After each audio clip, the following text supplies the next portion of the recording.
safe and sorry approach, I guess. And you are live. Thank you, Sutton. Good evening. Will you please join me for the invocation, which will be followed by the Pledge of Allegiance. If you'd bow your heads, please. Heavenly Father, we thank you for this day and all the blessings you have given us. We thank you for providing us the opportunity to serve the citizens of Elkins. We ask that you help us to remain open-minded and civil, and that you guide us in our decision-making to help our community grow. We also ask that you watch over and guide our country's leaders. In Jesus' name I pray, amen.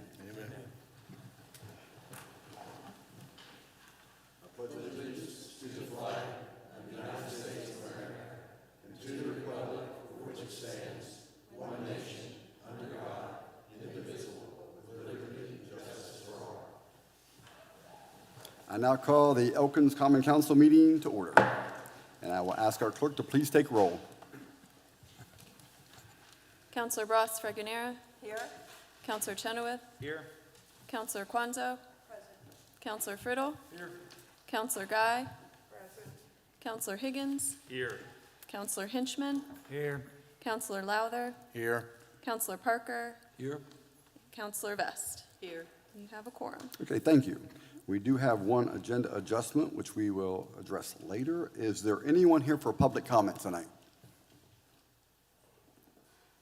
If not, we will move down to the minutes portion, and I'm looking for a motion to accept the minutes from the January 20th, 2022 meeting, please. So moved. Okay, we have a motion. Any comments or discussion? If none, all those in favor, please say aye. Aye. Those opposed, nay. Motion passes. Thank you. Okay, under your correspondence and notifications, you have issued building permits and the treasurer's report. And now we have a presentation from the Elkins-Randolph County Chamber of Commerce, Executive Director Lisa Wood.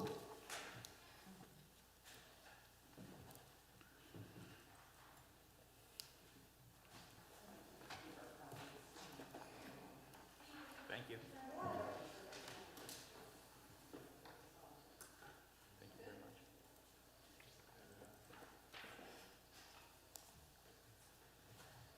Good evening, everyone.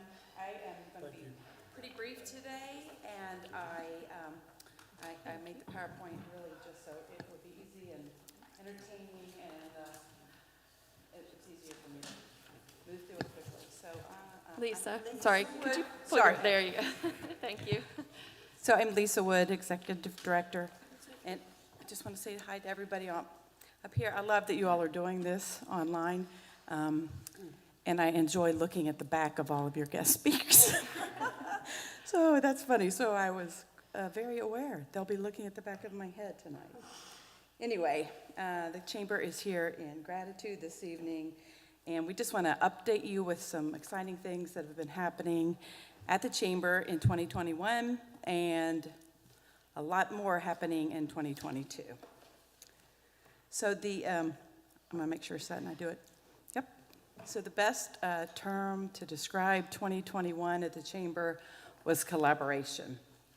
I remember when I first presented to the council, I was a brand new director at the Chamber, and I got there and realized how there was not a lot of collaboration. There were a lot of silos, and we were not doing things in the community collaboratively and doing a lot of shared things. And I am just thrilled to tell you, I think those walls have come down, and we're just doing so much together in the community, the city, the county, and all the organizations that are supporting what's happening here. I'm very happy about that. The Chamber has been doing strategic planning. We had 10 sessions over the last, this one started in November, and then we've had them for the last couple weeks. We had about 75 community members participate over the course of the 10 sessions with a lot of good information, and so I look forward to sharing that report with everyone, because we not only asked them what they thought was going well at the Chamber and not going well, and what our threats and opportunities were, but also the community in general. And many of you were there for one or more of those sessions, and I appreciate that, and we look forward to sharing that information with you all. Whatever comes from it, not only do we want to improve and plan for our future, but we want to give you all that data as well to know what the community is hoping to see in the future. In the fall of 2020, the chamber,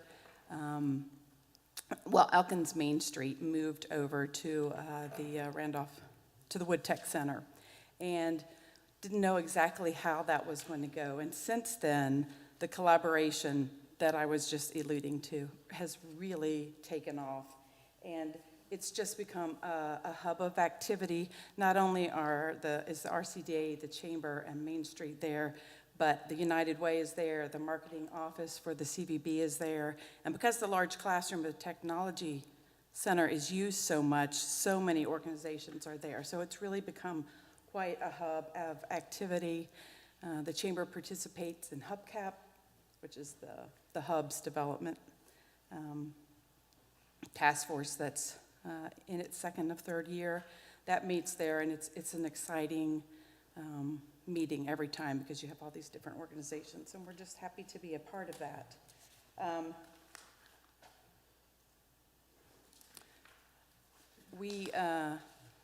2020, we've talked about it enough. I don't need to go into 2020. In 2021, the Chamber did a lot of things that were helping our businesses and organizations continue to flourish during the pandemic, and as it's continued, an example of which is the Distance Socially Eat Locally that we did for restaurants. And we're bringing that back actually this spring because they're struggling a little bit now with some of the recent surges, plus it's just winter. So we're going to bring those back in February, March, and April. So look for those. The Chamber has been partnering, this is what we do. We partner with our businesses and we help them with promotions and events and that kind of thing. These are just 3 examples. Most of you, I think, get our email blast, so you see that happening often. We also do that with organizations.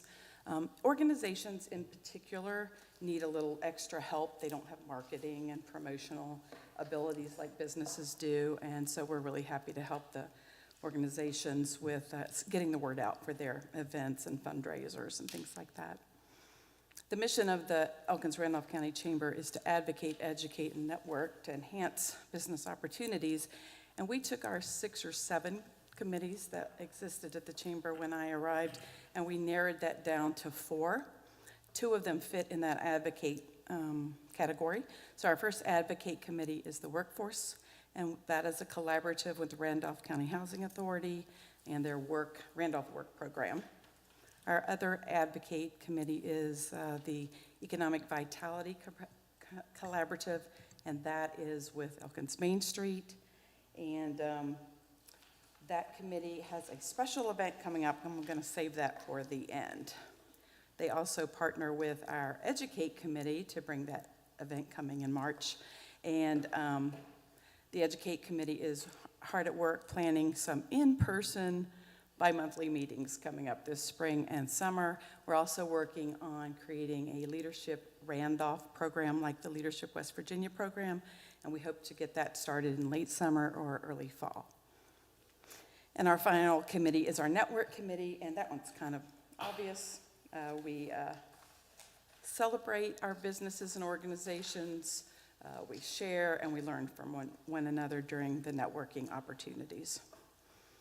We're still honoring a Business of the Month, a Spotlight Business of the Month. This month it's Scotty's, so head on over to Scotty's and celebrate them this month. They were very happy over there. And continuing that collaboration, these are just a small number of the many organizations that we partner with literally on a weekly basis. We are in meetings and working together to improve the community, and I'm happy to tell you that's what we do. And of course, we partnered for Shop Small Saturday. Shop Small Saturday is a wonderful November event that you all know about. I'd like to think every Saturday and every day is Shop Small, so we're working to do that. We also have a new website at the Chamber. It looks like this. This is our new homepage. I did not make it clickable on purpose too much, but that's our new homepage. And one highlight is the new directory. And that's the thing that I think, especially people both in the community and outside of the community, they need to find information. And like it or not, the Chamber tends to be the organization, across the country that people call, they want information. They call us for things that are really CVB related. We send them that way. They call us for development things. We send them to either the Development Authority or Main Street if it's appropriate. But they still call the chamber, and they look for us about businesses. So the new directory, to each member of the each member of the chamber has their own page. This is what the header looks like. This is LMC. I just use them as an example. They have information, and there's even a map to their business. So it's pretty exciting. We're very excited about that update. And finally, that event that I was alluding to. Please save the date. Mark this on your calendar. On March the 24th, Randolph County Development Authority, Main Street, and the Chamber are hosting the first ever, and we hope it will be every year afterwards, the Elkins Entrepreneurs Expo. And it will be at the Phil Gaynor Center. We're inviting lenders, business coaches, successful entrepreneurs in town. We're going to have round tables, one-on-one sessions, workshops. It's just going to be a great opportunity. And this is in response to Main Street's market study that they did last fall. Over 1,000 people responded to that. 10% of respondees said they might be interested in opening a business somewhere in Elkins or Randolph County. So that was pretty exciting. And so we're hoping those 100 people who said that might be interested in coming to this Entrepreneurs Expo. The evening before, we hope to have a reception for everyone is invited at the Phil Gaynor Center. The guest speaker that night is Sean Taylor of Taylor Hospitality, and he is going to tell us why here in Elkins, West Virginia, and why now they are reopening, renovating, and opening the Tigard Hotel. And so I'm interested in hearing what he has to say, so I hope you are too, and I invite all of you to put that on your calendar. Finally, I just want to say thank you to you guys.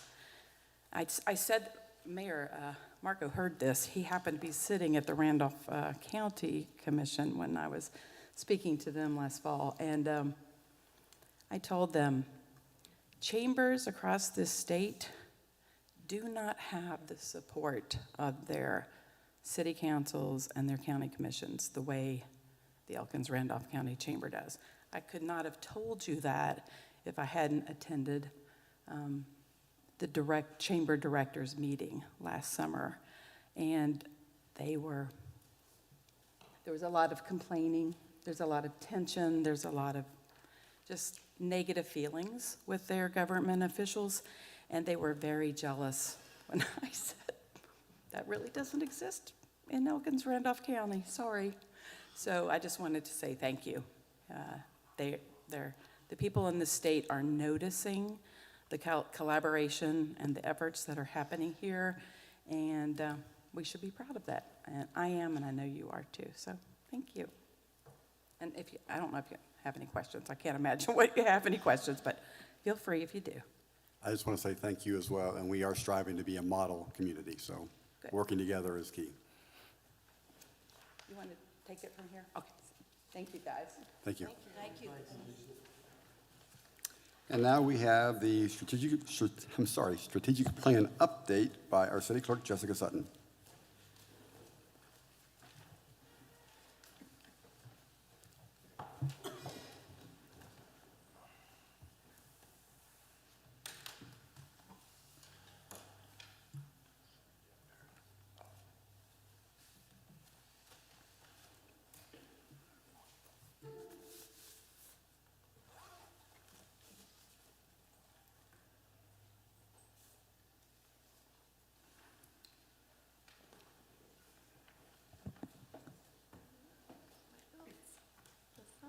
Good evening, everyone. Get adjusted here. Well, it's that time of year. Take a look at our strategic plan again. I think maybe we have a couple that have not participated in this before, Clint and Nancy, so some of this might be new. Let me figure out how to use this. So first, a little overview. This plan passed in September 2018. So we are about 3.5 years into this 5-year plan. Last time we took a look at it was in January of 2021. The plan, as it's laid out, has 5 strategic areas, and each area has milestones and benchmarks within. Some of the terms that you're going to see tonight in the presentation, and we've used this sort of format in the past, is discussing items that have been completed, items that are past due, and then items that are not yet due. And we'll talk a little bit about why some of them, particularly the ones that are past due, why that might be the case.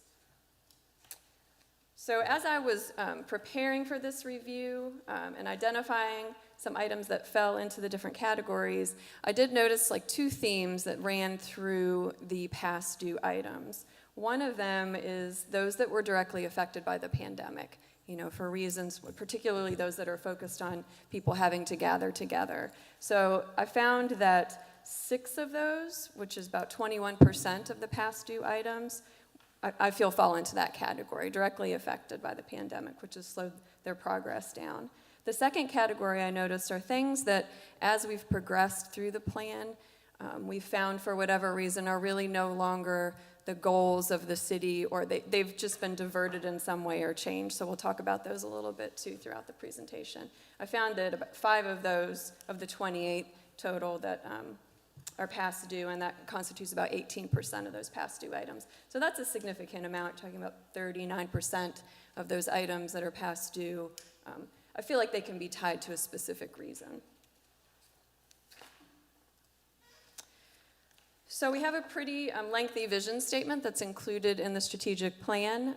Some of the highlights of that are growing as a regional hub with a diverse economic base, offering affordable mixed housing options, supporting skilled trades and craft workers, attracting a sizable share of Corridor H traffic, leading in healthcare and healthy living, providing efficient, affordable infrastructure, and collaborating actively with Randolph County government.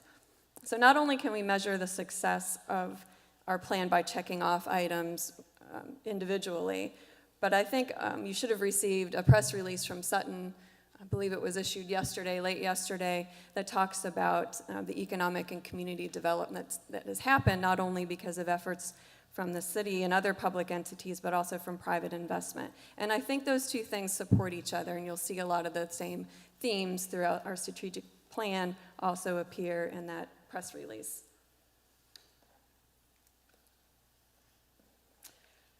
So as I mentioned, we have 5 plan components, 5 strategic focus areas. They are the redevelopment and beautification of downtown, execution of the master facilities plan, improved communications, enhancement of governance, and boundary expansion and other opportunities. So first I want to take a look at the overall progress over the last 2 years from January 2020 until now. And you'll notice the percentage that's in blue are the items in the plan that have been completed. Past due are the items in purple, and then the items that are not yet due. We have a very small percent of items that are not yet due. I mean, we're set to wrap up this plan a year from now, but we've accomplished quite a bit, 74%. 24% of those are past due, and as I mentioned, a significant part of that is also for particular reasons that we'll talk about throughout. I think it's pretty impressive that over this last year, over the last 2 years, honestly, that we've gone from 42% to 61% and to 74% this year of having accomplished this plan, considering the circumstances that we've been faced with the last 2 years.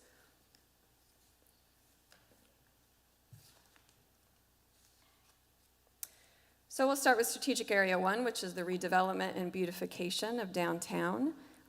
This focus area includes subsections focused on physical and social changes meant to improve public safety, engagement, and experiences. Things like landscaping, pedestrian access, and building redevelopment. In the past 12 months, this area of the plan saw significant growth and a high percentage of achievement. We went from 42% last year to 54%. That's a positive of 12 percentage points. We've reduced our past due items by 3 percentage points and reduced our not yet due by 10 percentage points. So just to point out a few of the items in this area. The blue, again, represents items that have been completed. So the vehicle and pedestrian access, we focused on, got the new parking test block done, added more bike racks to the downtown, improvement of the City Hall parking lot, and cooperating to expand access to the Allegheny Highlands Trail, Stewart Park, and Fox Forest. Of course, that project's not complete, but we are cooperating. We've had 2 very successful meetings so far, and we're continuing to work towards that.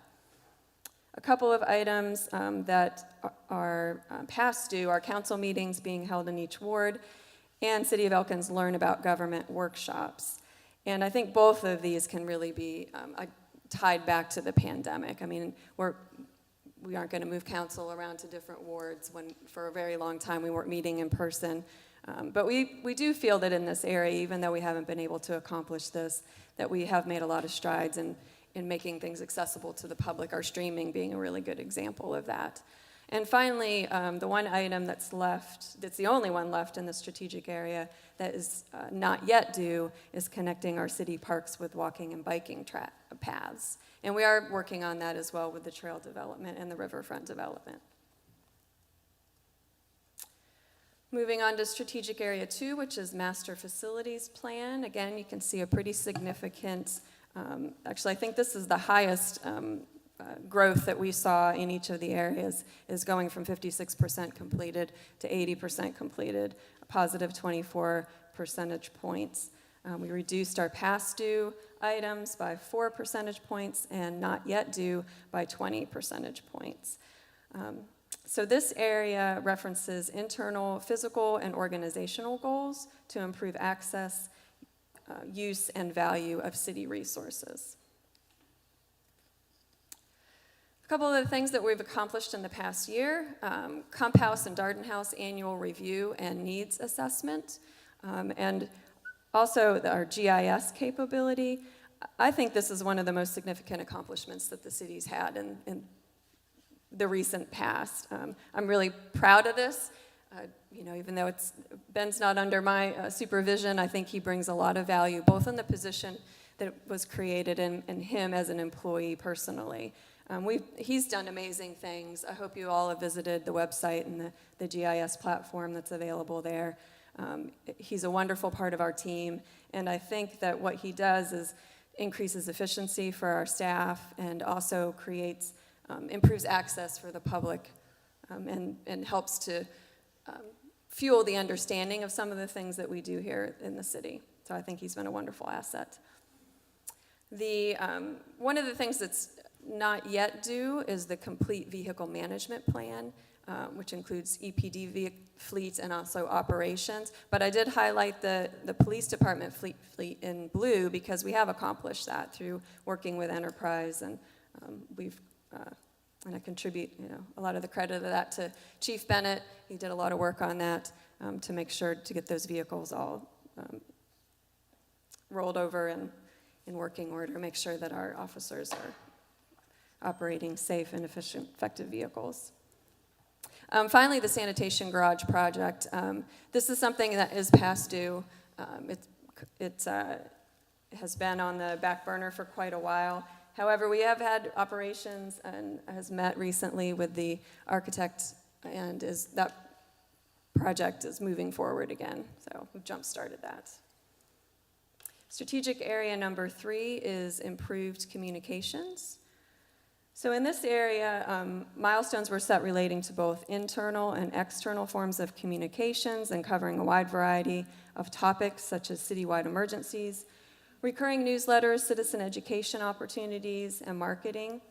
We made a lot of progress in this area from January 2020 to 21 with the creation of the external affairs position and the subsequent hiring of Sutton Stokes.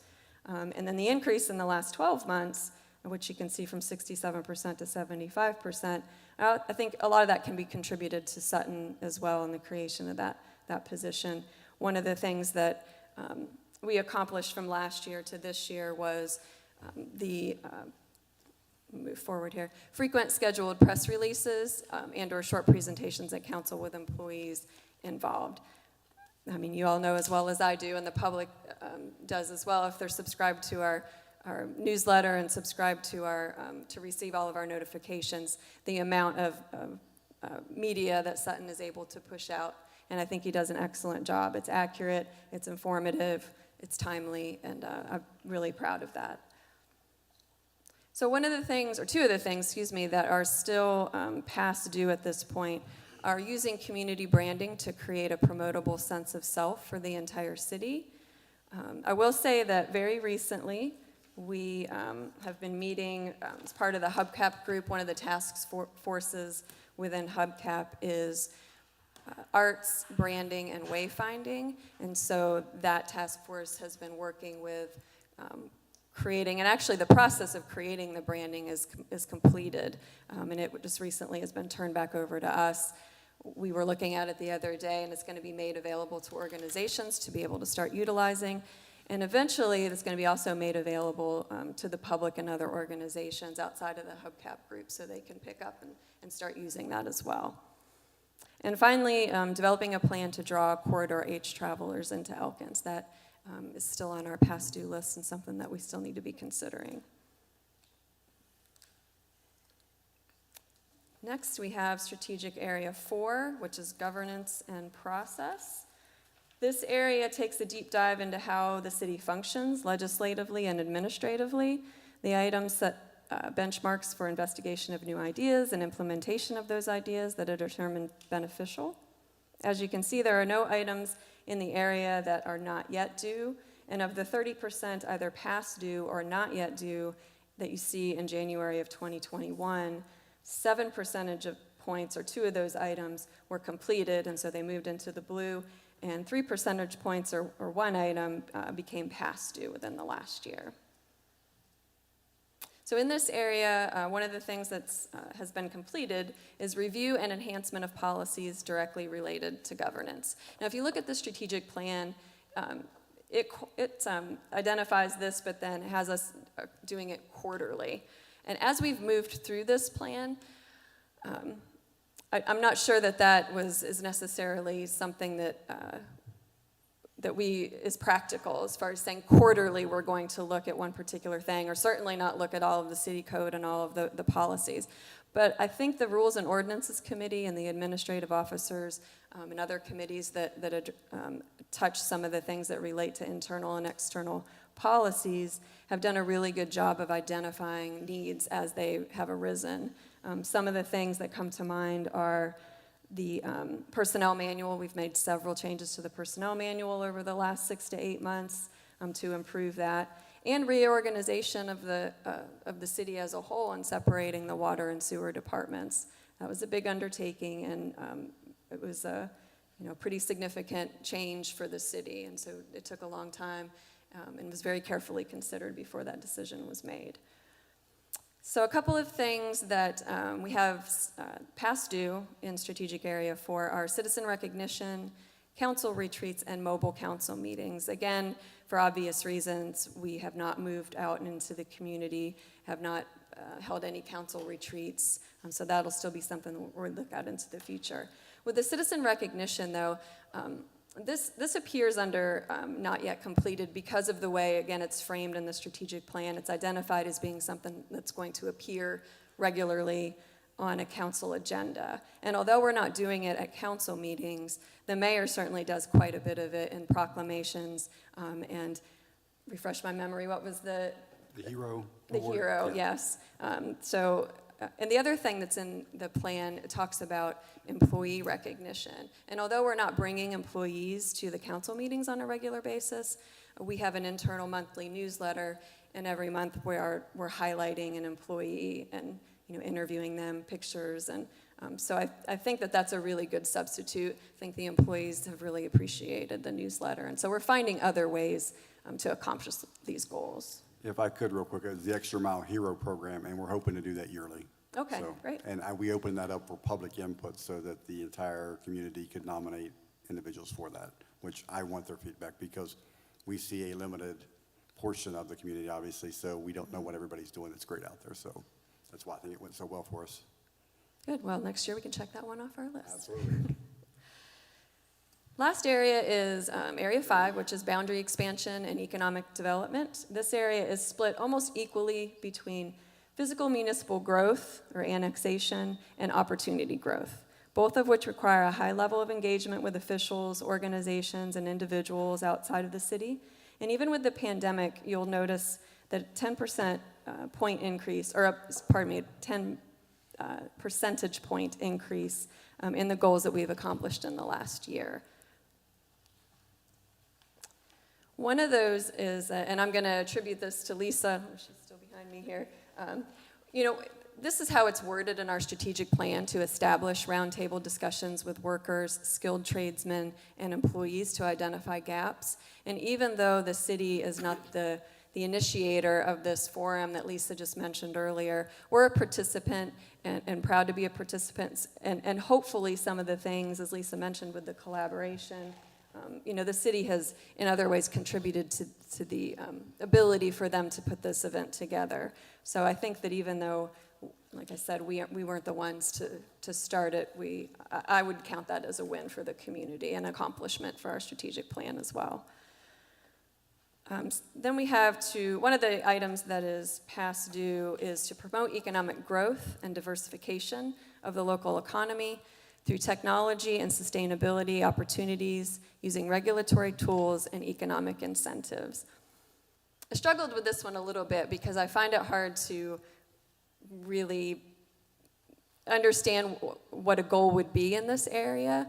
However, I do think that given the article that Sutton put out and the identification of all these amazing accomplishments, both public and private investments have done over the last 5 years, this may very well be something that we could mark as completed, creating this environment. And I couldn't identify a particular example, and so I think it's a little difficult for me to figure out what that would look like. But in conversations, I do think if we're not there, we're certainly getting there. Can I ask a question on that? Exactly how do you measure that one, I guess, is where I'm struggling. So, and I think maybe that's what the issue is. We don't know how to measure that. That's true, and that's my struggle as well. And so I think, this is part of this process with the strategic plan and going through it these last 3.5 years has been identifying maybe where, when we do our next strategic plan, we need to be a little clearer about things or make sure that we're including measurable goals.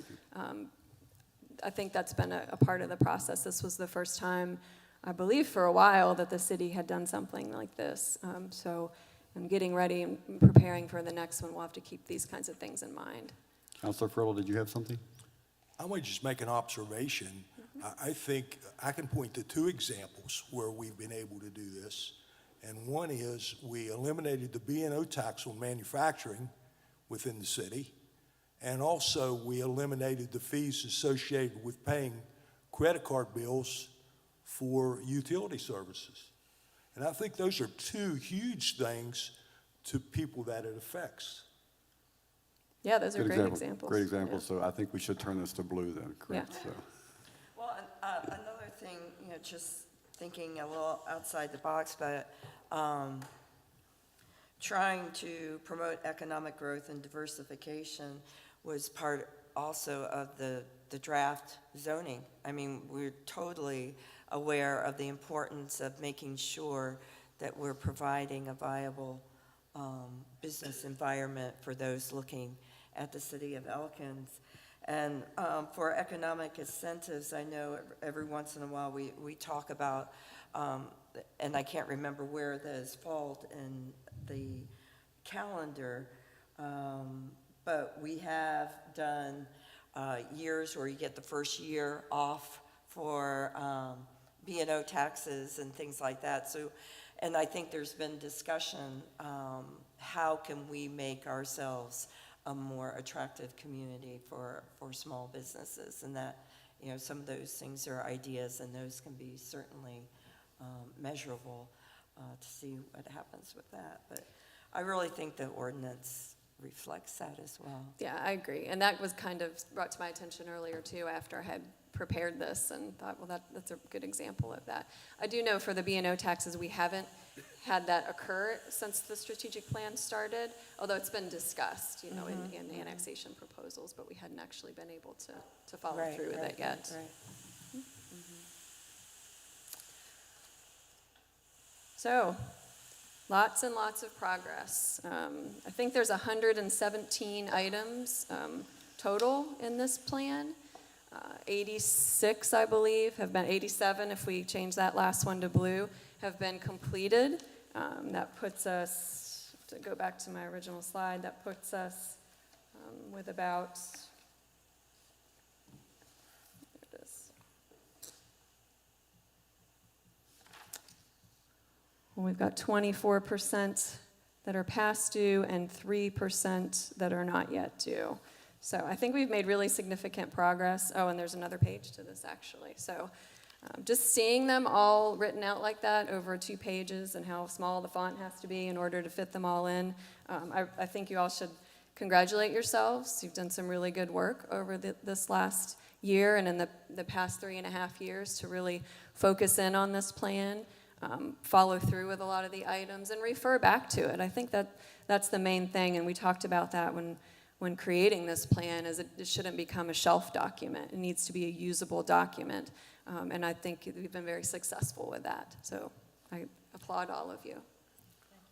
Jessica, if I may, Sure. in keeping with what Councilor Frigonaro was saying, there are some of these areas in which work actually has been done that hasn't always gone the way those council members would have liked for it to go.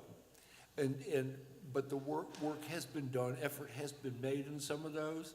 I think work is continuing on a few of those items that we still show as either past due or not complete.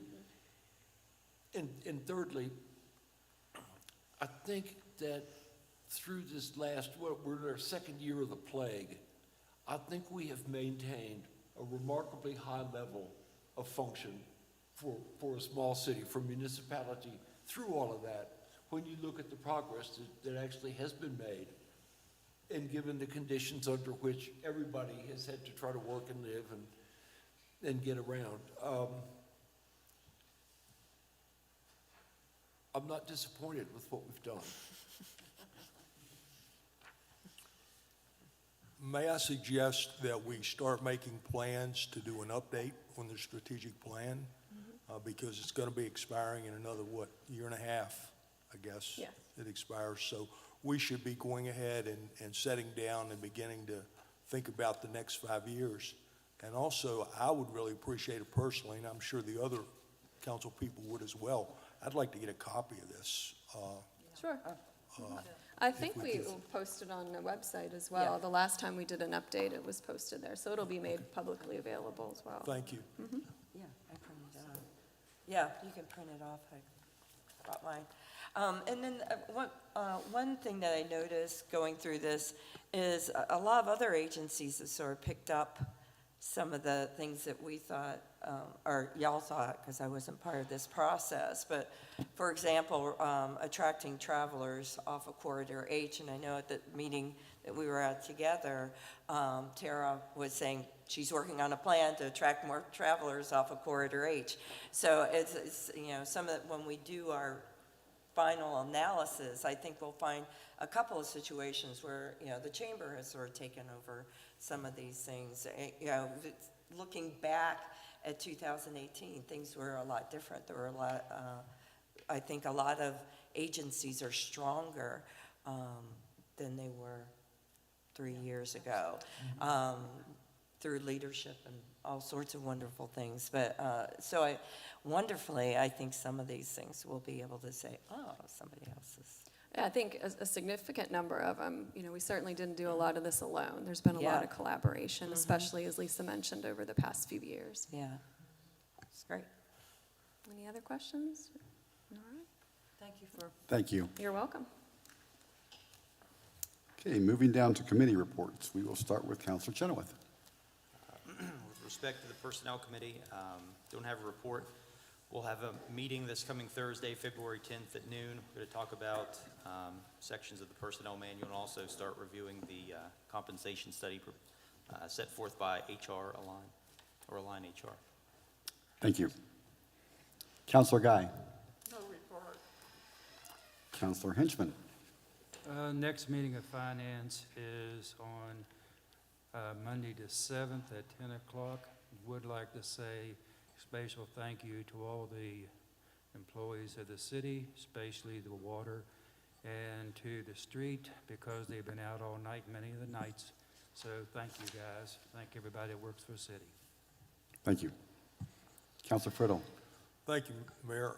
I'm pleased to report that the Special Hiring Committee has reached a decision on an offer to make to a prospective new employee.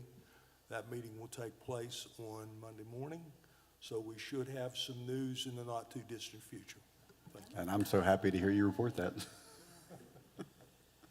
Thank you, sir. Counselor Higgins.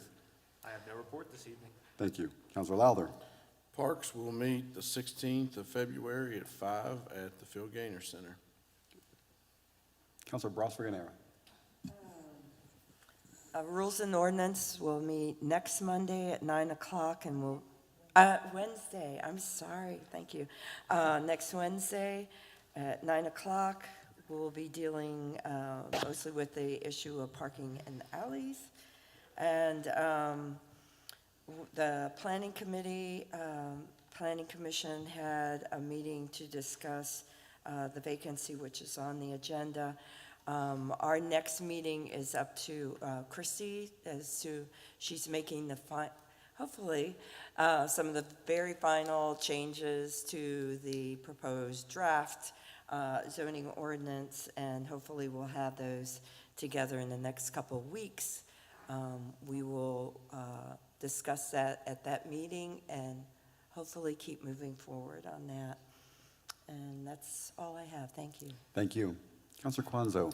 Okay, on February 1st, Tree Board met, and we have set some dates for Arbor Day, but I think I will hold off on telling you more about that until we have some specifics.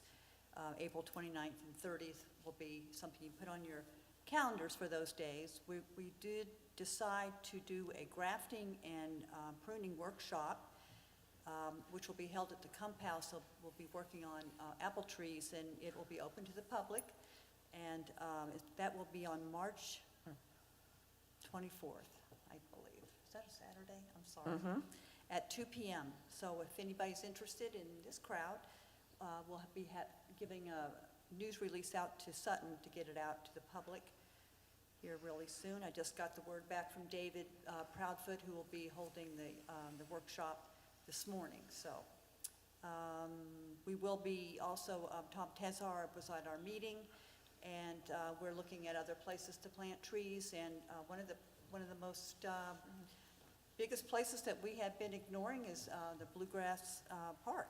And I didn't even realize that all that property was cities. So there's lots of space over there, and there's a lot of trees in the nursery that needs a home. So Ryan Labrosi will be working with Tom on identifying how many trees will be growing over there. So I think that's all I have right now. Is there anything else I missed? No, hopefully the downtown trees will come. Oh, yes, the downtown trees are scheduled for April the 1st, and pruning. We'll be having more pruning this year we have in our budget, so a lot of the trees will get a little haircut. But all the new trees will hopefully the first week in April will be in the ground. Thank you. Thank you. Counselor Vest. No report. Thank you. Counselor Parker. No report on public safety. We've not met since the last council meeting. On the mayor's task force for substance abuse and homelessness, I think we're making really good progress. Davis Health Systems has really stepped in as a significant presence in this effort, and we welcome that. It's really good. And they are working, I think, really quite closely with the Housing Authority as well, to look at how to provide a complex of services, but most critically, Davis Health is looking at the clinical services that really have to be the core of what we do. And So we've got good progress to report there, and I think we're having some extremely productive conversations with all the partners. I'm not going to talk anymore, but it's good. Let me just say we're moving along well, and I'm grateful for that. I believe that we're going to have to reschedule our next public safety meeting. It's going to fall almost at the same time next Monday as another really important meeting. So I think we're just going to have to reschedule that, and we'll let everybody know. We'll get that posted up. Thank you, sir. Okay, under staff reports, we actually have Chief Water Operator Wes Lambert tonight. Welcome, Wes.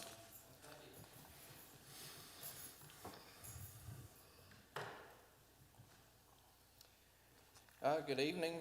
I'd like to start off by thanking each and every one of you for allowing me to speak before you this evening on behalf of the water system. I also want to thank each of you for the support you've given me and Whitney during this transition and the restructure. These last couple months have been a blessing to be a part of. I really deeply appreciate it. From what I take, all the water system employees appreciate it. So we thank you very much. I do believe we're starting to turn the page with the water system. We're starting to get new equipment. We're looking into the possibility of new water lines. Everything is really looking great. I want to recap a few things for you that's happened so far. Just in the last few months alone, the city of Elkins water system has gained a new excavator, a new backhoe, a new valve maintenance trailer, a new 12-ton dual axle trailer, 2 new light plants, F-150 crew cab, a brand new 2021 Dodge Ram utility truck, and we've equipped both of those trucks with trash pumps and all the necessary equipment for leaks. In personnel, we've also entered all the water technicians into the West Virginia Rural Water Apprenticeship Program. This program allows us to train every enrolled person toward becoming a certified operator in the West Virginia Drinking Water Certification Program. Through this program, the city will be reimbursed by Workforce West Virginia for 70% of the employee's wages for a 6-month period. Is it 70 or 75, Wes? 70, I believe. 75. 75, okay. Because of this and these savings, we were able to hire 2 new water technicians. And this will help with the staffing issues that we discussed in previous meetings. I also want to take this opportunity to congratulate Cody Atwell. He passed his Class 2 water certification exam. And I also want to congratulate Matt Woodford. He passed his Class 3 water certification exam. We also have seen a huge increase in public knowledge and awareness of what responsibilities and duties that the water department actually carries out to the citizens. I want to give a special shout out to Sutton for this. He has worked very hard and diligently to make this happen. And on behalf of the water department staff, thank you, Sutton. We've also been able to identify several projects needed to address some issues within the water system. These projects include the SCADA system and cybersecurity overhaul at the water treatment plant, the Orchard Street line replacement project, the Harpertown Road line board project, the South Elkins insertion valve project, the fire hydrant project, which Steve and I have been working on that, the flood control project, and the revised lead and copper project. If any of you all have any questions about that, I will be glad to sit down and discuss in detail any of these projects with you. I'll be more than happy. Overall, with these changes, I want to let you know that I've seen a huge morale increase with the water employees. I've actually had numerous employees come and tell me that they enjoy coming to work now. So I want to encourage you all to stop by and talk with them, visit them, and just see the fruits of your all's labor. I really think you'll be impressed. And we would love to give you a tour at any time. We are just very happy with the changes. I can't say that enough. I also want to give a shout out to the street department and to the wastewater department for their help on the leak last week on 11th Street and the Industrial Park Road. Without their help, it would have been very difficult to complete the tasks. So thank you to all those employees. And so far, we are up to leak number 8 this year. So, yeah. So this concludes my report. Thank you again for the opportunity to speak with you. That last leak should have counted as 5, though, realistically, as long as you were out there. That Let's was a face it, doozy. so. But thank you all. Thank you, Wes. Thank you, Wes. Okay, Chief Bennett.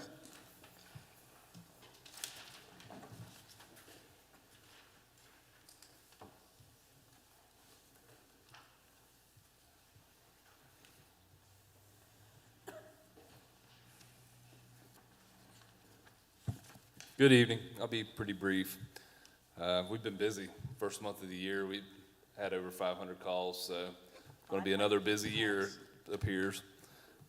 COVID has really been hard on us so far this year. Since the beginning of the year, we've had between 2 and 4 people out the entire time. So we're having to really pull together and move people around to keep the shifts covered.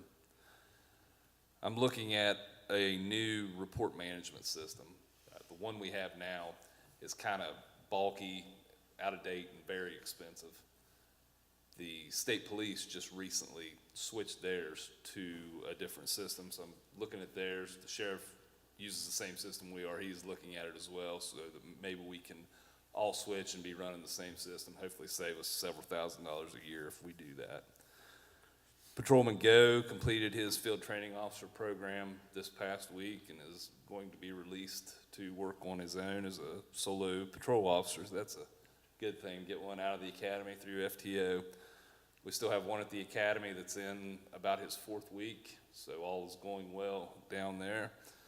And the last thing I have, next month, the 3rd week or 4th week of March, we'll be hosting and teaching a basic SWAT class here at Elkins PD, so you'll probably see some vehicles from a bunch of different outside agencies, but that's what's going on there. Other than that, I don't have anything unless anybody has any questions for me. Thank you, Chief. Ms. Himes.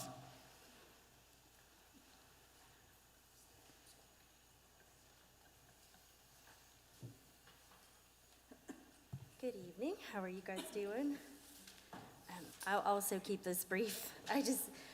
One thing I was going to say as well, as Travis said, we've got several folks out with COVID, so departments are trying to work together and help each other and stay away from each other, and so that's been a challenge for us too, but some of the guys are coming back now, so it's going a little better this week, I've heard. One thing that we are working on is some trainings in our department. We're going to work on the computer trainings, which some guys are happy, some are not, so we're trying to get everybody on board. We're moving quick on that, so I just want to thank Rachel and the mayor's office for really helping us with that. We're also going to do a couple of online trainings with Liddy, with HR. We talked about that today, so he said we could do about 30 minutes, so that would be helpful. He said the attention of an adult, I think, is about 20 minutes, so I said let's go for 30.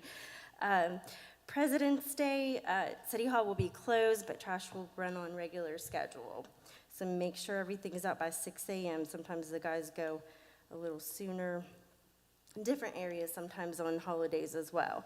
I've been talking about the grapple truck, I think every meeting. Finally, the guy, we thought we were gonna get it.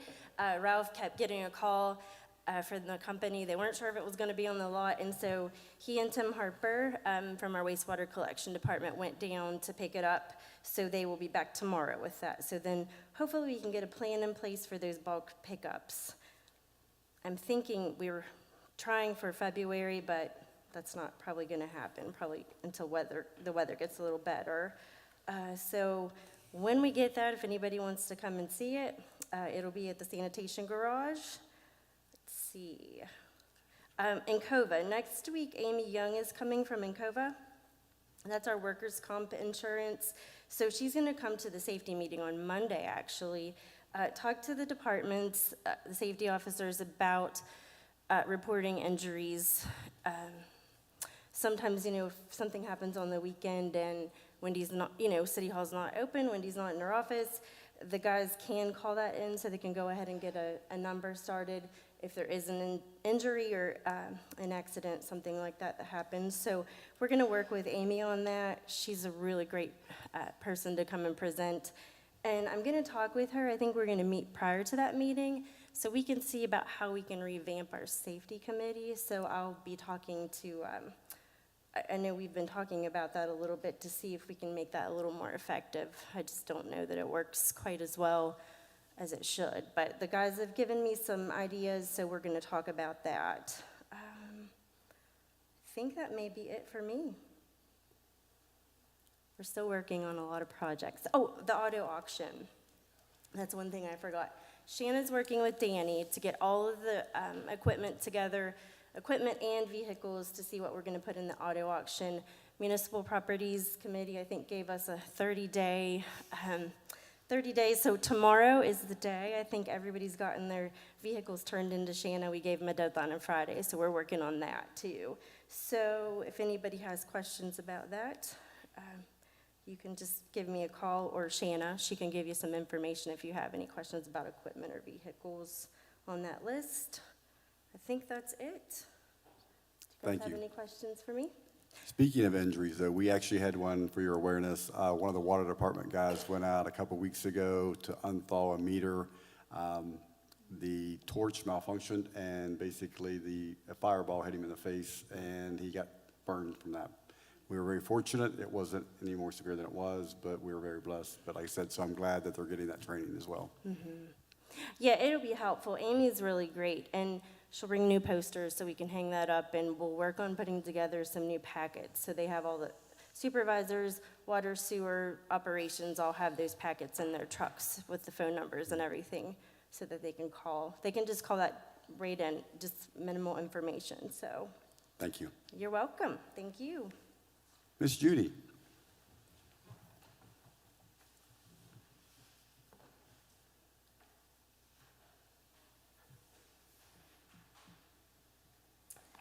Hello. In your packet, you have 3 pages. It's regarding the P card quarterly rebates. We received that this week in the amount of $3,003.95. The first page shows you the amount of expenditures each fund has done, and then what the portion of their rebate is. And then the second page is what we've received so far for fiscal year '22 in the quarterly rebates. And then finally, the third page is the fiscal year comparison from inception since 2013. So anybody have any questions regarding those sheets? So that money goes back to those budgets? It goes back to those funds, Oh, yes, the that's nice. percentage. I didn't know that. Thank Yes. you. And I will say, our expenditures are down because of water not participating in that at this time. Eventually, we'll allow them to go back using the P card, but at this time, we're not, because their fund's a little low. Okay? Thank you. Yeah. Any other questions regarding that? All right. In the last paycheck you received, you should have had a 2021 annual compensation report. This was done in collaboration with Jessica, myself, and Rachel who designed the form. And this is something that we hope to get out annually to anybody employed with the city. So anybody have any comments on that? Okay. Next, we'll be working on the annual budget for coal severance and the general fund. They are both due by March the 28th. We'll be having a workshop with departments and any member of council who would like to attend to get a better understanding of what the process is. So just let me know and I'll add you to the email when I have a date. that will need to occur probably within the next 2 to 3 weeks. For members of council, new council members who are not familiar with the process, council must meet between March 7th and March 28th to approve the budget. It then needs to be published 2 consecutive weeks in the local newspaper. Then the state auditor will review and audit the budget. And then each entity in the state must meet on the 3rd Tuesday in April to lay the levy. And then a certified copy of the levy order and the rate sheet is either emailed or mailed to the state auditor's local government division in Clarksburg. Our single audit is due to the Federal Clearinghouse also by March 24th and will be occurring within the next few weeks. A single audit is when the city spends more than $750,000 of federal funds in a year. So we have had one the last several years, having one this year, we'll have another one next year, and we'll see how that goes. And a couple months ago, I mentioned the opportunity to extend benefits to members of the police and fire retirement system that currently aren't receiving Social Security benefits. So I heard from the state auditor's office actually on Monday, and the general counsel with the Social Security Administration is reviewing the information, and they're to get back very soon with the state auditor, and then we'll know what our next steps are to get that going. Insurance bids will be going out the next couple weeks as well for our property casualty and insurance coverage. Finally, if anybody is interested in attending the state auditor's budget workshop in Clarksburg, that'll be on February the 17th, Bridgeport on February the 15th, or if you'd like to do it virtually, February the 28th. And you can let me know. I'm going to do mine virtually this year. I think Councilman Henchman, are you doing virtually or are you going? Going 15th. Go. Okay. So if anybody is interested in any of those, you can reach out to me. The deadlines are very soon, so try to get that, reach out to me within the next week or so. And that's all I have, just still busy time of the year. Anybody have any questions? Just looking at what you had mentioned with the budget calendar. Yes. I am assuming that this is the time that any outside organizations or anybody should be making requests to finance. It states in the document that we get from the state auditor that should be done within that March time period, but I'll let Jessica, I think I'll let you.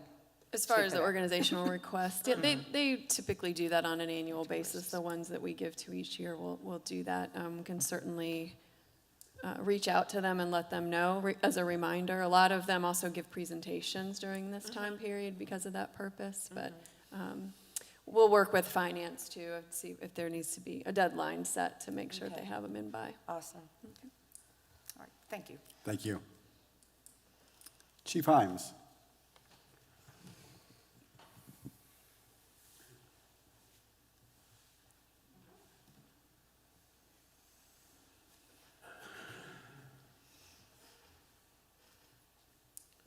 Good evening.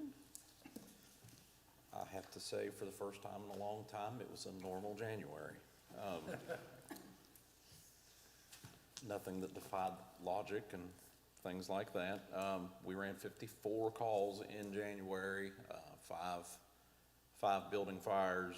One actually ended up, was overcooked food on the stove. One was confined to a chimney. 16 vehicle accidents, one requiring extrication. Other than that, COVID has not hit us hard. We had one near miss at one of the guys lost a day or so, but that all turned out good. Lots of projects in their infancy, working with other departments and get some things going that hopefully will be for the benefit of everybody and make the city a safer place. Very boring tonight. Anybody have any questions for me? I was looking forward to a safety tip tonight, Chief. I have to be honest. I'm coming up blank. Okay, I don't want to put you on the spot, sir. Okay. Thank you. And Ms. Sutton. Few things to report tonight. Our Hubcap Task Force, the Riverfront Development Task Force, recently completed interviews of the firms that submitted design, that had design submissions. This is for design services. So we've completed those interviews. We're sort of calculating our scores now. We have a good idea of which one we're going to select, but we'll get back together and notify that company and start working through that process. Trails meeting, as I mentioned during the strategic plan report, we've met a couple of times, and this is a collaboration now between a really impressive group of people. We have representatives from the outdoor education, I'm going to make sure I get it, the OEDC, Outdoor Education Development Collaborative, I believe it's called, the Brad and Elise Smith organization that's run through WVU. Representatives from Montowns, Downstream Strategies, our Mountaineer Trail Network, and then locally, we have Main Street and Tara Gaynor, who was our Montowns representative, and just and the U.S. Forest Service. The county has not been able to participate. A commissioner had planned to attend the last time and then had to cancel at the last minute. So anyway, it's a wonderful group of people. And we're making some really significant progress in looking at creating a master plan for trails. That'll be the first step for the Elkins area. The Home Rule Board, we met several weeks ago, and I don't believe I reported on this at the last council meeting, and I just wanted to mention it.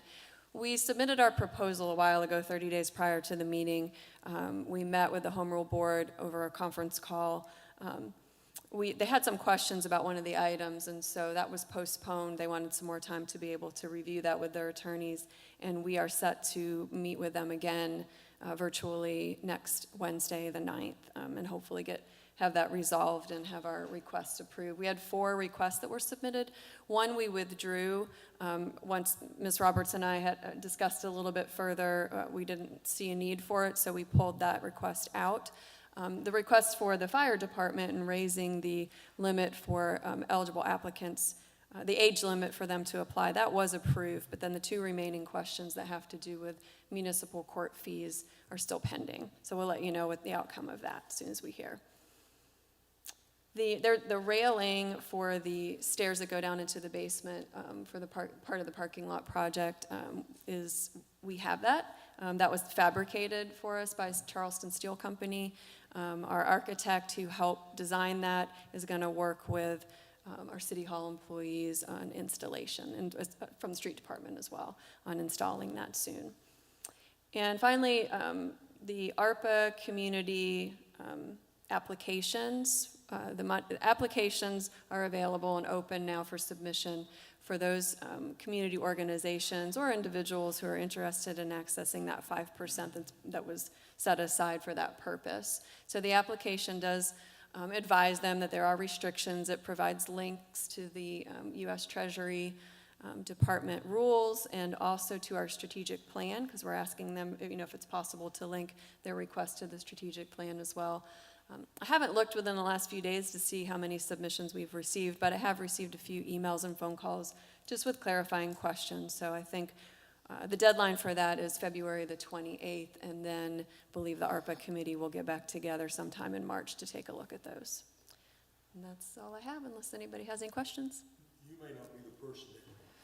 may not be the person to answer this, but what's the status of our fire alarm system? Actually, I can answer that. Next week, Bryson will be here he's been working on the plan for the wiring and working on conduit to make sure, that, especially as it goes down the public hallways.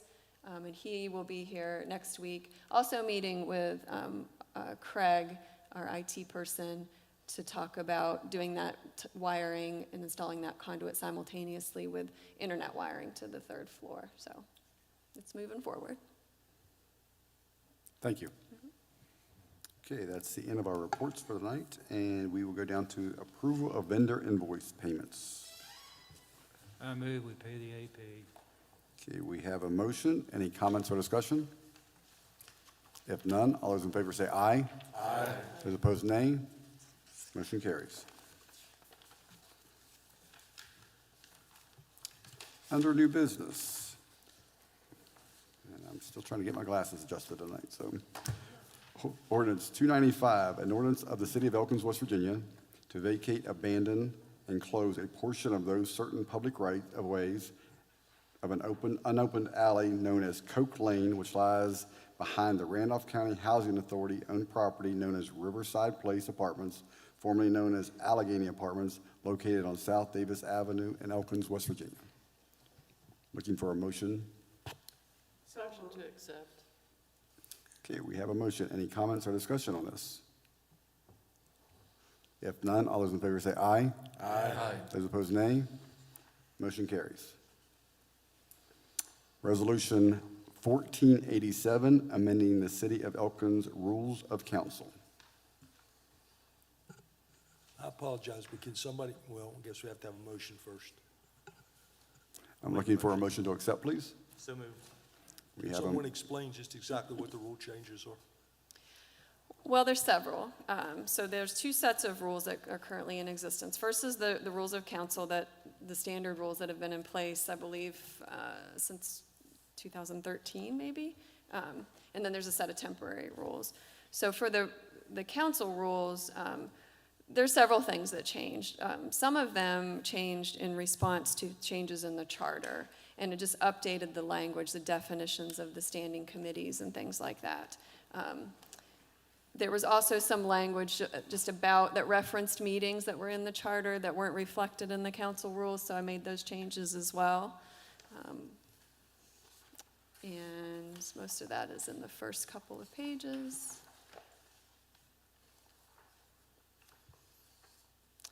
The other thing that was a significant change is in section 4, order of business at regular meetings. It listed the order of business as it used to appear on the agenda, but we've moved the agenda around. So I took the order out and just made reference, to that the presiding officer will follow the order as it's been noticed publicly.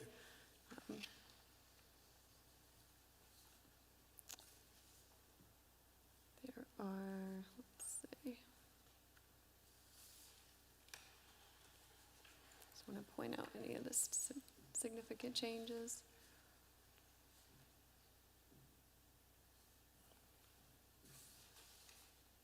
I also changed a little bit of the language throughout because the rules of council, but they were applicable to committees as well, and it wasn't always clear throughout that it consistently referenced council meetings and didn't include committee meetings. So I tried to change some of the language to make it more applicable to both, because we are following these rules in our committee meetings already. Change some language about reports, from just reports of committees to also include staff reports.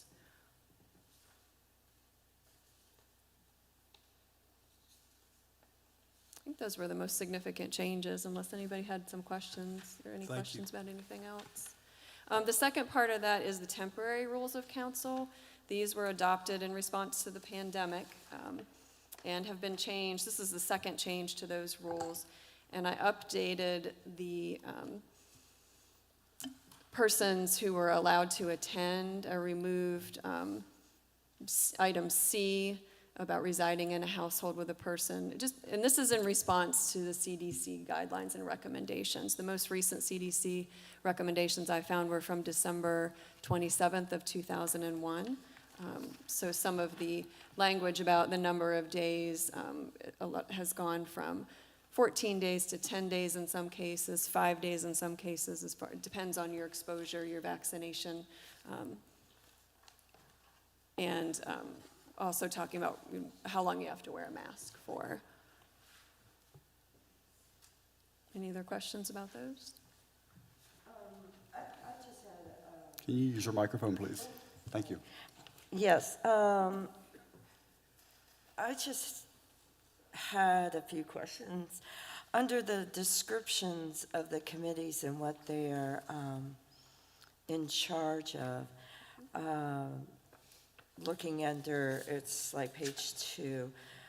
For personnel, is it part of the personnel committee to try to figure out whether certain positions are creating new positions or discuss the opportunity to, it seems like most of the description had to do with current positions. And it seems like over the last couple of years, the Personnel Committee has been, has proposed the creation of new positions. And that I didn't know whether that was included somehow in the new language. It was not, this is taken directly from the charter. That's all that's included in the charter. Okay, so the only thing that you did was take Copy out? and, yeah, Okay, all right, correct. okay. I just updated them to reflect the language in the consistent. charter. Okay, all righty. And then the item for the informational packets, is there any review process for that? Or, I mean, can anybody just have in the informational packet what they want? Or is it, I just didn't know whether there was some informal policy. I know people have put in invitations to, like the open house at the Comp Center and things like that. I just didn't know whether there was some kind of process where it would be submitted to this city clerk, or if not, if it's no big deal, that's okay. But I think the language just allows for, find where the change was made. yeah, it just says items may be provided, but it doesn't Okay, I say see, yeah. if anybody approves it. I mean, we've all been. No, I mean, just the mayor, any member of council, any admin officer can request that items be included in the packet. Okay. And I haven't seen a real problem with that as far Right. as any abuse of it. I think I Okay. would, if something came to, because all that information, of course, comes to me to be included in the packet. Right. And right. if I felt that maybe something was inappropriate, I would certainly have a conversation Okay. with whoever was Okay. submitting it. But I haven't seen any need to have any restrictions surrounding that, but we can certainly include them if that's the will I mean, of the if council. I'm just always sensitive about that, I Is guess. that, would that be submitted to the committee chair? I mean, if somebody else brought it forth to be on the agenda? before- I don't know how I mean, efficient that would be, but. I'm not suggesting that the chair would nix it or anything, but just that for the information, basically, so that they would be aware of it. As far as authorizing it to be included in the packet? Not authorization. Just for awareness purposes. Just information, informing more than anything. Informing a chair prior to the meeting that something has been included in the Yeah. packet? Is that right? Well, I mean, I understand that we get the agenda and look at it and everything, but just as a communication, really, to the chair. I'm just trying to think through as far, like, when you're talking about council meetings, Packets are already sent out. right, the packets are, Yeah, yeah. and then that would be another step, is having the mayor look through everything in the packet. And so, I'll be honest to you, some of that information does not come to me until the absolute last minute. I can imagine, that's true. And then as far as committees, again, it seems like it would be a similar challenge from my perspective, as far as having to contact the chair and ask if and to let them know. Everyone sent that type of information. If there's information available prior to a committee meeting, it's sent out usually with the agenda and the minutes from the prior meeting. Lots of times, as you know, information isn't provided to committees until during the meeting when it's 11th hour. handed out. So. That seems like a problem to me, though. It is certainly something that I would like to see improvement on, as far as, and we've talked about those agenda item reports, and I think that's a tool that we'll start using to be able to address that. And also when we move to the online platform that we've been, they're building that for us now, and we're going through the testing process. I think that will help with that as well. Okay, yeah, that makes sense, it would. Thank you. Sure. Any other comments or discussion? And then the only other thing, I'm sorry. You're fine. And I guess the weird thing about the informational packet was that if something was going to be removed, they had to be notified that their item was going to be removed. So that's sort of like, well, why would it have been removed if we didn't have any approval process for it to be put in? That's what I was thinking of. And then on the manner of addressing council, I vaguely remember at some point where we have any person addressing council shall rise to his feet respectfully, and just keeping in mind that some people may not be able to do that. I didn't know if able or, having some kind of. That's in section 13? Yeah. Okay, that does C. come directly from the city code, so that would require an ordinance to change. Well, we can look at that. Okay, I think that would be nice.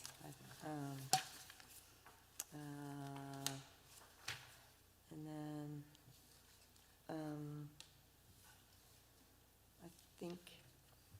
I think that's it. I saw like two number weirdness things, but probably that'll be caught when the whole thing's put together.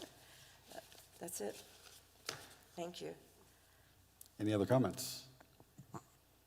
Okay, we have a motion by Counselor Chenoweth. So all those in favor say aye. Aye. Those opposed, nay. Motion carries. Resolution 1488, authorizing acceptance of body-worn camera grant award from the U.S. Department of Justice Bureau of Justice Assistance and authorizing execution thereof. I'm looking for a motion to accept, please. Also move. Who moved that over here? Councilman Higgins. Okay, thank you. Okay, we have a motion. Any comments or discussion?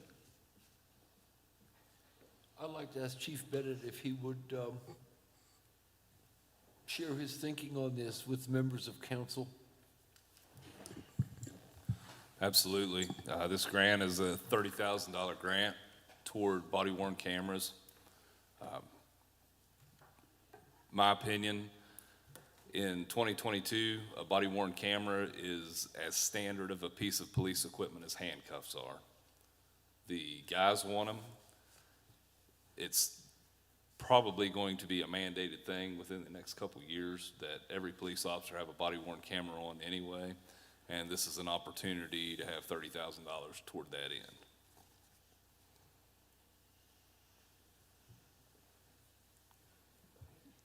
If I may, sir.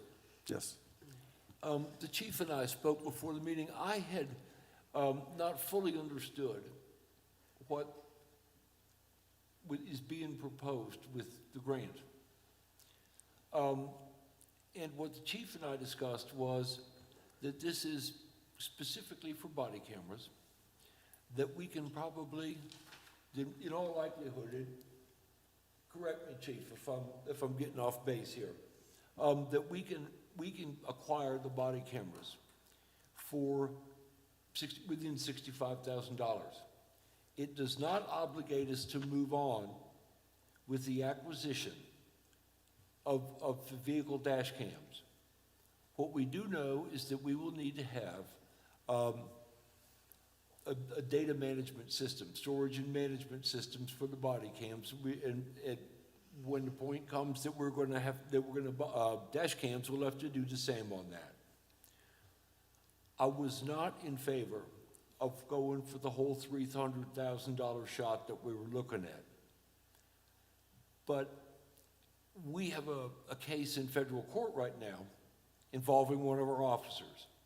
I happen to know a reasonable amount about the situation which led up to this because it occurred right behind my house. I will support this grant because it is not putting us out there for $250,000 right now, when we're really having to look and prioritize with a lot of significant demands coming down the road at us. The climate, this socio-political climate, whatever the heck you want to call it right now, in this country is really, really difficult for law enforcement officers. And I really do believe that within the limits of what we can do responsibly as council, that we need to support our people and provide them with the protections that we can reasonably provide, given what our resource levels are. And I think this is doable.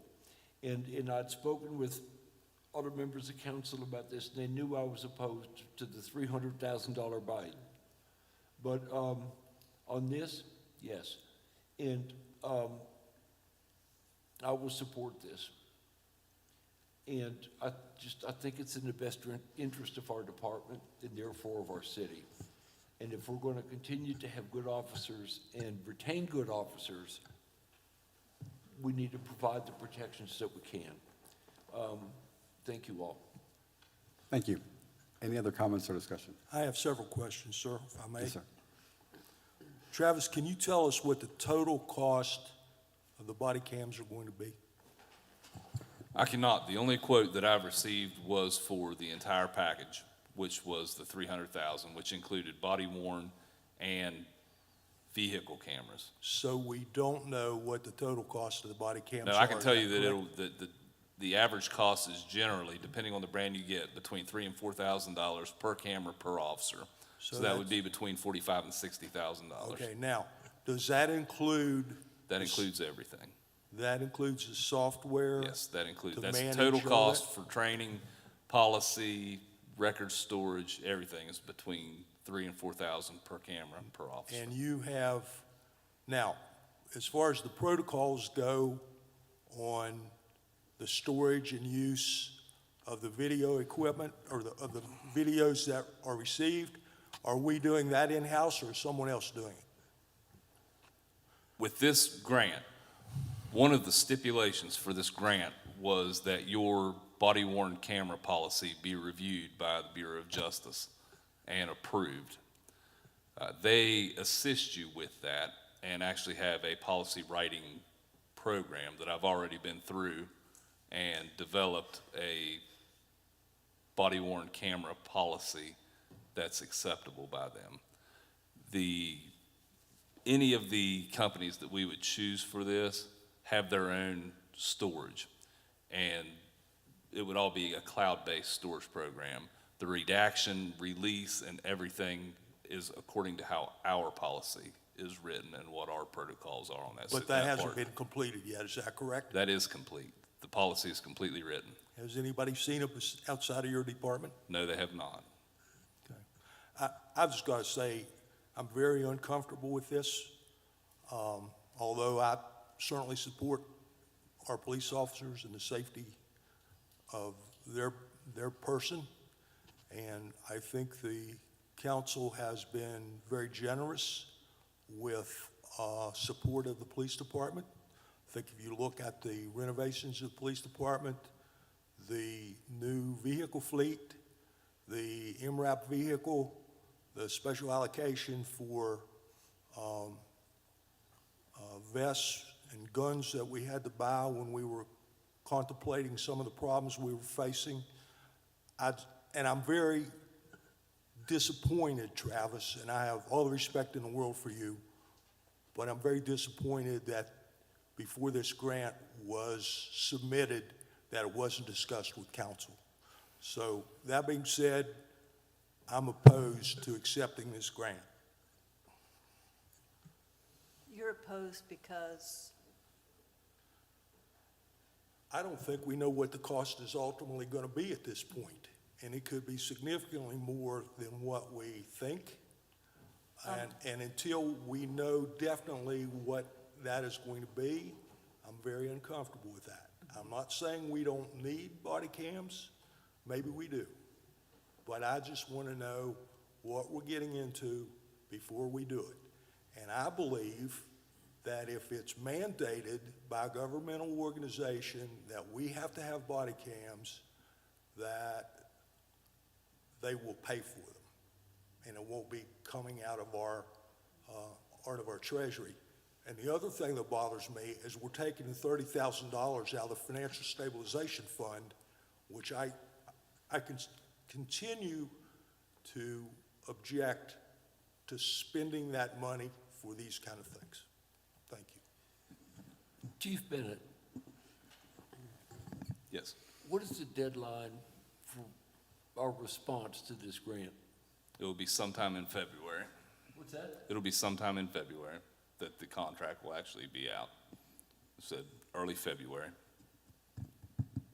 Because I too share Councilman Friddle's concern about not having the total cost of this at the same time that I really want to support EPD. And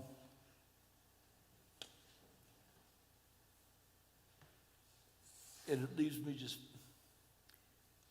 I'm wondering, if you're seeking council's approval now, because in order for you to apply for the grant, you need council's approval, is that correct? Or He's already received the grant. He was approved for it already. he's already been approved for the grant?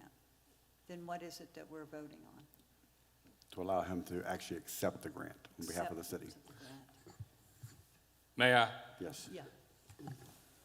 With this, regardless of the grant, I can keep this below $60,000.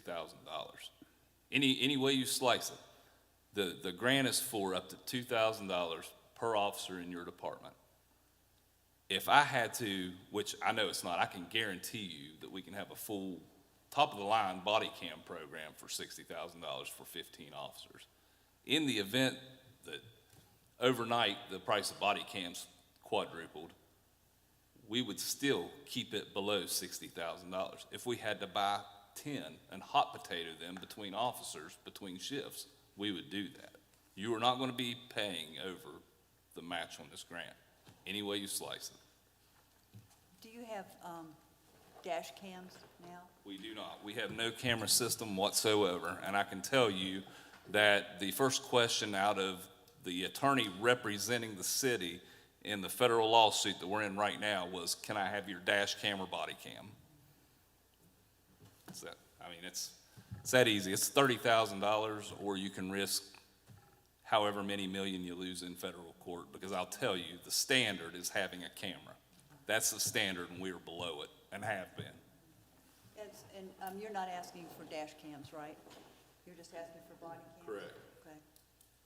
Okay. and Chief, that will include the data storage, correct? Correct.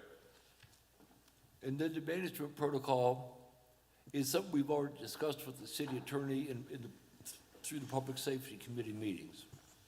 And she and Chief Bennett, to my understanding, have worked on that together. So we would be looking at 60,000. And that will give us data. 30,000 would be the city's portion. And that'll give us data storage? Correct.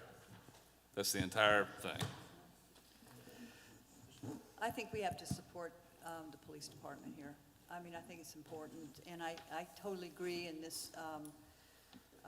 I understand your concerns, but I think if you have a number of 60,000, and we know that that's what we're spending, then I can support that. Just to be clear, because Can you please use your microphone? Thank you. so, Thank you. So on the budget portion, it has the total requested amount is 30,000, and then the city's match is 35,000. If you look, there's another one. The reason that that's in there is 35 is because I had to give a total project cost. When I put that total project cost in there, I knew that the grant was up to $2,000 per officer.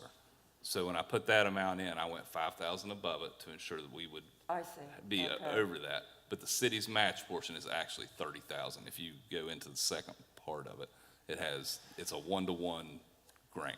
Okay. So with 15 officers, there's no way that the match can be over $30,000. All right. But the additional figure that's bringing up, I mean, I'm hearing like 60,000 as well. That's adding those two numbers together? Correct. Okay, so really, in actuality, the city's portion of the funding is approximately, how much? It's 30,000. Okay, all right. because that was confusing. I think two numbers were being bantied around. All right, thank you so much. Your Honor, if I may, Yes, sir. one last thing. Thank you, you're being generous. I think that Councilman Friddle has a point about grants being applied for before council knows about them. Because it puts us, or can put us, in a no-win situation. If we learn that a grant has been applied for, and then someone's been awarded a grant, and we're like, whoa, where'd that come from? Well, did this go through committee? And, Did it go I beg your through- pardon? Did it go through committee? No? No, it did not. Okay, so maybe that's where it should have gone and come to, and then We come need to, here? we need to have a standard If- operating procedure. If I may, We do. this grant came to my knowledge 2 days before its deadline.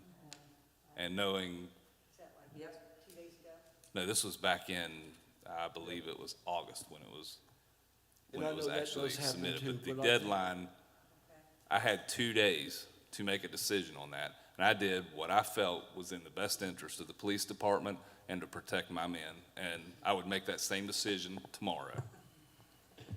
I'd like to make I a think quick that's, comment, too. Go ahead, Clint. Yeah, well, I just want to say that, this isn't something that we have to make a decision on. I think that applying for that grant and being awarded it is not a bad thing.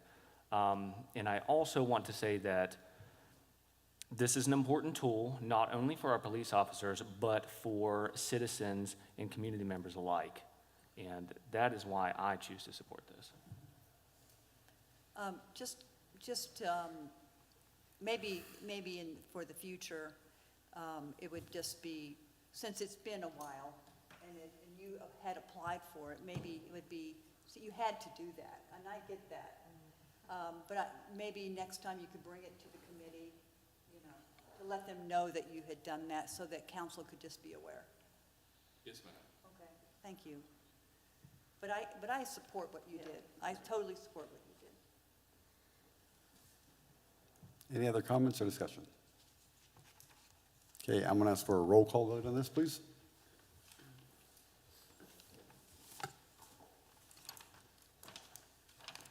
This is a roll call vote for Resolution 1488. Parker? Yes. Lowther? Yes. Higgins? Yes. Ross Fregenera? Yes. Hinchman? Yes. Vest? Yes. Quanzo? Yes? Chenoweth? Yes. Friddle? No. Guy? Yes. Motion passes. Thank you. Resolution 1489, resolution to authorize mayor to execute amended water line right-of-way and easement for Firefly Commons Limited Partnership property. I'm looking for a motion to accept, please. So moved. We have a motion. Any comments or discussion? Yes, would you explain where Firefly is? Actually went down and looked at it myself, but I don't think anybody else may know where it's at. I can, if you don't mind, I'll have Dustin Smith come up. He can explain it much better than I can. Dustin is with Woodlands Development Group, who's the owner and developer of the property. Oh, yeah, and Wes Lambert's involved as well.